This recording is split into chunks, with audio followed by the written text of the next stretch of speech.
નમસ્તે સાહેબ, મારું નામ આસિફ છે. હું ધોરણ 8 માં અભ્યાસ કરું છું. તો આ જે છે એ વોટર ફિલ્ટર છે, જેની અંદર મોટા પથ્થર, નાના પથ્થર અને કોયલા અને મીઠી નાખેલી છે અને આની અંદર કોટન નાખેલો છે. તેથી કરીને આ પાણી જે ખરાબ પાણી હોય એ ઓટોમેટિક ફિલ્ટર થઈ જાય. આ બધા પ્રોસેસમાંથી આ પાણી છે ફિલ્ટર થઈ જાય. હવે હું તમને કરીને બતાવું છું. હવે અહીંયા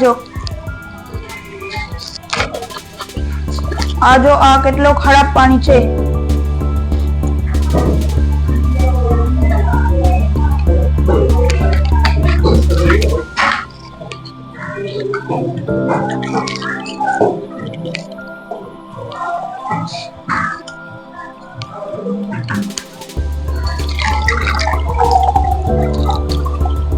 તો આ કે કેટલો ફિલ્ટર પાણી થઈ ગયો છે.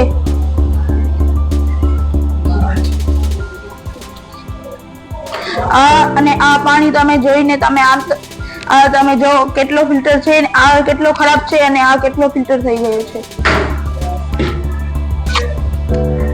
બહુ સરસ આસિફે તમને ધોરણ 6 ની અંદર ત્રીજો પાઠ પદાર્થનું અલગીકરણ, તેની અંદર આપણે એક પ્રવૃત્તિ આવે છે પાના નંબર 24 ઉપર, પ્રવૃત્તિ 5 કે નદી કે તળાવમાંથી થોડું ડહોળું પાણી લો. જો તે અપ્રાપ્ય હોય તો પ્યાલામાં પાણી લઈ તેમાં થોડી માટી નાખી દો. તેને અડધો કલાક સ્થિર થવા દો. પાણીનું ધ્યાનપૂર્વક નિરીક્ષણ કરો અને તમારા અવલોકનો નોંધો. તો આ જે આખી પ્રવૃત્તિ છે ને છોકરાઓ, ગાળણની પ્રવૃત્તિ, અને ત્યારબાદ કેવી રીતે જે દૂષિત પાણી માટી વાળું હોય એને શુદ્ધ કરી અને ફિલ્ટર પાણી આપણે મેળવી શકીએ.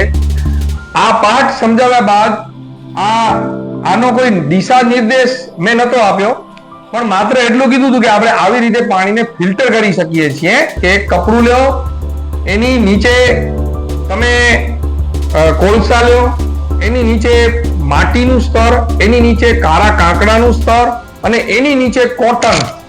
આવી રીતે મતલબ દેશી આપણો ઉપચાર છે આપણે પાણીને ફિલ્ટર કરવા માટે કરીએ. તો એના ઉપર આધારિત મેં ખાલી માર્ગદર્શન આપ્યું છે. ટોટલી સાધન આ બધું ગોઠવવું આસિફ આજે કરીને લઈ આવ્યો છે.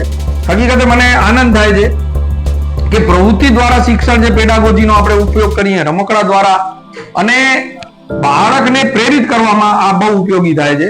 તો મેં આ કરેલી વાત મને પણ જાણ નથી, પણ આસિફે આજે જ્યારે પાઠના સંદર્ભમાં વાત કરી કે આપણે પ્રયોગ બનાવવો છે, તો આસિફ પોતે આ પ્રયોગ બનાવી અને આપણી પાસે લઈ આવ્યો છે. હકીકતે એને સૌથી પહેલા તો બાળકો ધન્યવાદ છે. તમે પણ આ બધું કરી શકો છો અને કેટલું ઈઝી છે. આ જે પાણી છે ને, આ માટી અને એની અંદર રાખ નાખેલો પાણી એને બનાવ્યો છે. આ એકચ્યુઅલી એને એક રાત રહેવા દીધું છે.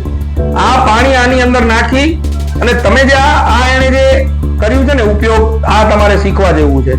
તમે આ જુઓ, ઉપર કપડું, અહીંયા કાળા કાંકરા, અહીંયા કને કોલસા, પછી માટી અને નીચે કોટન. આવી રીતે એને પોતે ગોઠવ્યું છે.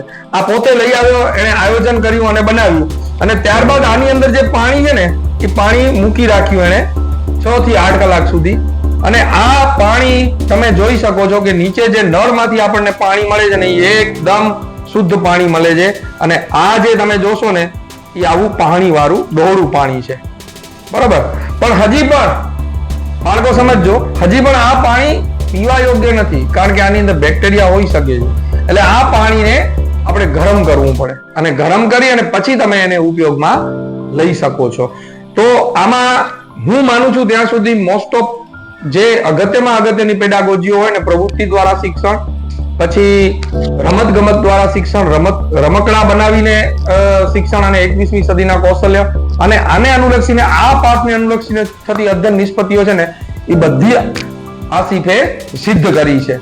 અને ખૂબ જ મહેનતથી આ પ્રોજેક્ટ એને બનાવ્યો છે. હકીકતે આપણે પેડાગોજી જે બેઝ આપણને આપે છે ને, એના દ્વારા બાળકોની અંદર આવી રીતે પરિવર્તન આવે છે. અને આ પાઠને અનુલક્ષીને ગાળણ, આ જે આખી પ્રવૃત્તિ છે ને, એ આખી આ જ છે. તો આવી રીતે છોકરાઓ આપણે ભણવાનો પ્રયત્ન કરશું ને, અને એવા સાધનો હોય છે કે બહુ મોંઘા નહીં કે ક્યાંકથી લેવાની, આપણી આજુબાજુ જ હોય છે. અને તમે એવા 2-3 જણા થઈ અને આવું શિક્ષકના માર્ગદર્શનમાં દરેક બાળક કરી શકે એટલા માટે આપણે આ પ્રેરિત કરવા માટે જ આવા વિડીયો બનાવી અને હું મારા ચેનલ ઉપર મૂકતો હોઉં છું. આભાર. જય વિજ્ઞાન.